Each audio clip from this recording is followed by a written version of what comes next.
Hey guys, today's video is me getting ready for my bridal shower.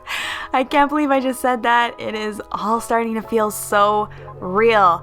I filmed the entire process of me getting ready, so if you want to see how the look came together, be sure to stay tuned and also check out my vlog channel, Life with Trina, for more wedding videos over there. Subscribe so you don't miss anything, and let's get started. Oh my gosh, it's my bridal shower. Before I get ready, I just had to share these with you. They're bridal cookies. Oh, can't really see them through the cellophane, but they are adorable. For the hair, I used the new T3 Voluminizing hot rollers, and this was my first time trying them out. What a day to do it on. They come with 8 rollers, 4 large, 4 medium, and then the stand for them too, so I heated them up and started prepping for my face in between. I started off with the Urban Decay Vitamin Infused Prep Priming Spray all over, and then added the Kiehls Hydro-Plumping Re-Texturizing Serum on top. Then I used some foundation on the lids to cancel out the darkness, and once you do that, you have a nice even base to work with, so I like doing this especially when I'm doing the eyes first. I did use some MAC Soft Ochre Paint Pot on top just because I like the safety net of knowing that I'm doing everything I can to prevent the creasing. Now here I have a gold shadow on the eyes, but don't even pay attention to that because I take it off after I roll my hair up, so I just skip past that, and now I'm sectioning out the hair for my first roller. I used some Pantene Hairspray first, brushed it through, and then took my rollers and curled the hair around it, rolled it up towards the head, making sure to get all the flyaways, and then they come with these comb style clips to secure the hair, which it definitely did. And now I'll just speed through this. It's just me repeating what I did with the sections all over the head. I did 4 sections with the middle of the hair going towards the neck, and then 4 on each side rolled away from the face. I didn't fit this part into the rollers, so I'll show you how I took care of this section later. But now moving on to the eyes, I took off that gold shadow and started with the Smarty Pants shadow from the Tartelette and Bloom palette. I applied this to my crease and then the inner and outer edges of the eye until I saw like the subtle spotlight halo effect in the center of the lids, and you just want to leave this area free of color. Then I used Free Spirit from my Tartelette palette and applied this to the brow bone, and this is the perfect flesh tone color for this area. Next I used the Master palette by Mario and took the shade Marina and popped that in the centers of the lids, just a touch of it to keep it soft, and I always like how this looks. It just looks really pretty. And then I took some more of Smarty Pants with my MAC blending brush and went over those edges to make them a tad bit darker and a little more defined. For liner, I used the Maybelline Master Precise Curvy Liquid Liner and applied that to my lash line. Clearly, I was getting ready as I usually would because I'm right up close to that mirror, not even worrying that I didn't get this part on camera, but the day of, I just needed to be focused so it wasn't crooked or anything, and yeah. That's how I really actually do it. Going back to the lids, I wanted to darken them a bit, so I mixed Wanderer and Dreamer from the Tartelette palette, and I just went over those edges again. It helps doing this after the liner's on so you don't overdo it beforehand. You can just see how dark the eyes look before you go in with more product. For mascara, I used the Big Shot from Maybelline and went over my lashes, and while those dried, I applied some Kiehl's Ultra Facial Cream to moisturize the skin. I also used a primer that day, and the one I chose was the Pixi Flawless and Poreless Primer and focused that mostly to my T-zone. For foundation, I used the NYX Total Control Drop Foundation, and I started with the shade Classic Tan.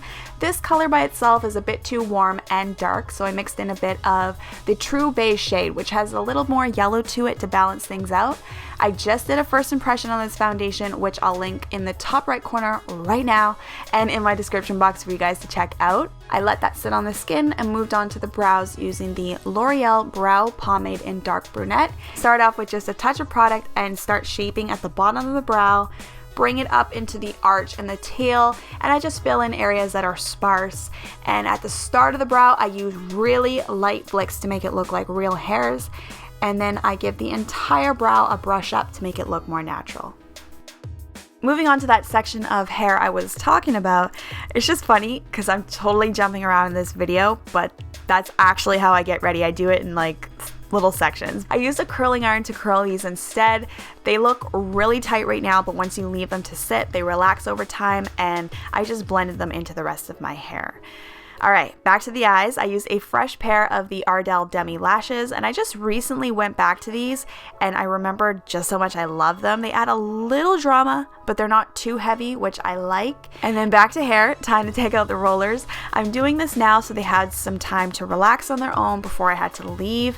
When they first come out, they're usually quite tight, maybe a bit too starchy, so they just need a little time to loosen on their own. Time for the dress. Ugh, I felt so pretty in this. I thought it was just beautiful, so feminine. I moved on to complexion. I finally, you guys, I got the Tarte Tape Shape. This is the shade Tan, which does a really good job at canceling out the darkness first, and then I use medium over top. I'm still kind of experimenting with this, so I'm trying to get my colors right. I also used a lot of product this day, which clearly I didn't realize I applied more than I needed, but I blended that out. I set it with Laura Mercier's translucent setting powder, and then I used the Cheekathon palette from Benefit with my fave Hoola bronzer and warmed up my face along the temples, hairline, and the cheekbones. Then I used the L'Oreal Infallible Paints blush palette for a touch of color on the cheeks. And back to the eyes. This is really how I get ready, you guys. I used Smarty Pants along the lower lash lines and then finished with some mascara. Now to finish the hair, I loosely brushed it out with my fingers, and then I used a curling wand for a few pieces just to give them a bit more structure. They were looking a little bit messy. Can you see this dress? I had that nervous, stressed feeling going on here because it was time to leave. It was like 15 minutes past the time I was supposed to leave. I couldn't find a lip color. I tried on like 3. I wiped them off. I used the Kevyn Aucoin medium lip pencil. The line, of course, is like one of my go-tos, but I need your help. Favorite nude brownie pink lipstick? Go. Leave them in the comments because I need to find one ASAP, maybe for my wedding, maybe just in general. I scraped what I had left of the MAC Patent Polish lip pencil in Revved Up and applied that over top, and it was time to go. This was one of the most special days I've ever experienced. I still can't get over how beautiful it turned out. Everything seriously is just starting to feel so real now because I'm getting married in a little over a month. Oh my gosh, that's crazy.